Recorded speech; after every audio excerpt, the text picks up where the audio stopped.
జగన్ హయాంలో టీచర్లకు తమ విధులకు సంబంధించి, తమ అటెండెన్స్‌కు సంబంధించి డైలీ వాళ్ళ అంటే వాళ్ళ డ్యూటీలోకి వచ్చిన తర్వాత వాళ్ళు విధులకు సంబంధించి వాళ్ళ డైలీ ఏంటి ప్రోగ్రామ్ షెడ్యూల్ అనే దానికి సంబంధించి అప్పట్లో ఫేస్ రికగ్నైజేషన్ యాప్ అనేదాన్ని తీసుకొచ్చారు. ఆ ఫేస్ రికగ్నైజేషన్ మీద ఎంత వ్యతిరేకత వచ్చిందప్పుడు అసలు అంగీకరించలేదు. ఫేస్ రికగ్నైజేషన్ ఏంటి? అది యాప్ కూడా సరిగ్గా పనిచేయట్లేదు అని చాలా రచ్చరచ్చ చేశారు అప్పట్లో. అయితే అలాగని చెప్పి అప్పుడు ఫేస్ రికగ్నైజేషన్ ఏంటి?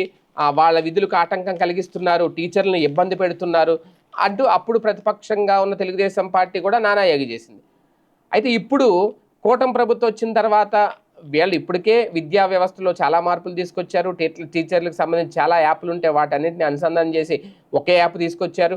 అయితే ఇప్పుడు అదొక ఎత్తు అయితే ఫేస్ రికగ్నైజేషన్ అనేది ఇప్పుడు అంగన్వాడీల్లో కూడా అంగన్వాడీ కేంద్రాల్లో కూడా ఇప్పుడు ఆ ఫేస్ రికగ్నైజేషన్ అనే దాన్ని ఇప్పుడు తాజాగా తెర మీద తీసుకొచ్చింది ప్రభుత్వం. జూలై 1వ తేదీ నుంచి అంగన్వాడీ కేంద్రాల్లో పౌష్టికాహార పంపిణీకి లబ్ధిదారుల ఫేషియల్ రికగ్నైజేషన్ తప్పనిసరి చేస్తూ కేంద్ర ప్రభుత్వం ఆదేశాలు జారీ చేసింది. దేశవ్యాప్తంగా పోషణ ట్రాకర్లో ఫేస్ రికగ్నైజేషన్ ఆధారిత సేవలకు కేంద్రం చర్యలు తీసుకుంది. ఈ నెల 30 నుంచి లబ్ధిదారుల ప్రొఫైల్లో ఫేస్ ఐడెంటిఫికేషన్ ఫీచర్ అందుబాటులోకి రాబోతుంది. దీంతో ఇకపై పౌష్టికాహారం పంపిణీ సమయంలో ఎఫ్ఆర్ఎస్ అంటే ఫోటో క్యాప్చరింగ్ కేవైసీ తప్పనిసరి కాబోతుంది.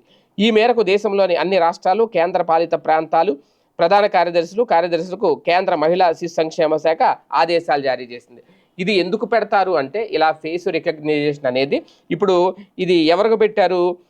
అంగన్వాడీ కేంద్రాల్లో ఈ లబ్ధిదారులు ఎవరైతే ఉంటారో పౌష్టికాహార పంపిణీకి లబ్ధిదారుల ఫేస్ రికగ్నైజేషన్ తప్పనిసరి. ఇవి పక్కదారి పట్టకుండా ఉంటాయి.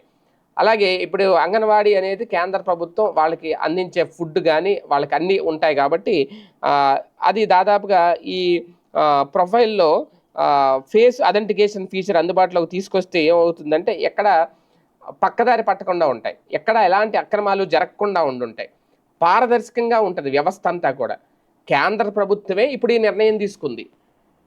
అప్పుడు జగన్మోహన్ రెడ్డి టీచర్లో ఫేస్ రికగ్నిషన్ పెడితే దాన్ని తప్పుపట్టారు.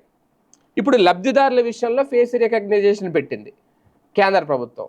అంటే టెక్నాలజీ డెవలప్ అయ్యే కొద్దీ దాన్ని అందుబాటులోకి ఎప్పుడైతే మనకు టెక్నాలజీ వస్తుందో దాన్ని అందుకోవాలి, దాన్ని ఫాలో అవ్వాలి. అంతే తప్ప ఇంకా నేను ఒక లెడ్జర్ బుక్ మెయింటైన్ చేస్తాను, అందులో రాస్తాను చిట్టాపద్దులు, అది మళ్ళీ కొంతమంది అధికారులు వచ్చి వెరిఫై చేసుకోండి, ఎంక్వైరీ చేసుకోండి అంటే ఇప్పుడు ఫేస్ రికగ్నిషన్ పెట్టేశారనుకోండి, ఆ లబ్ధిదారులు ఎవరో వాళ్ళు వస్తారు, వాళ్ళ ఫేస్ అక్కడ అటెండెన్స్ పడిపోతుంది, అది ఆన్లైన్లో అప్లోడ్ చేసేస్తారు, ఆ యాప్లో అధికారులు వెరిఫై చేసుకుంటారు కావాలంటే.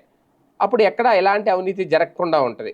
అంటే ఈ పని ఇలాంటి ఎప్పుడో గతంలోనే జగన్మోహన్ రెడ్డి గారు ముందుగానే నిర్ణయాలు తీసుకున్నారు. ఇప్పుడు కేంద్ర ప్రభుత్వం తీసుకుంటుంది, రాష్ట్ర ప్రభుత్వం తీసుకుంటుంది. కాకపోతే అప్పుడు జగన్ అందరికంటే ముందు టెక్నాలజీని అందిపుచ్చుకొని ఆ తరహా అడుగులు ఎత్తే దాన్ని తప్పుపట్టారు. ఇప్పుడు ఇంకేం మాట్లాడతారు? కూటమి ప్రభుత్వం కదా, ఇప్పుడు సైలెన్స్.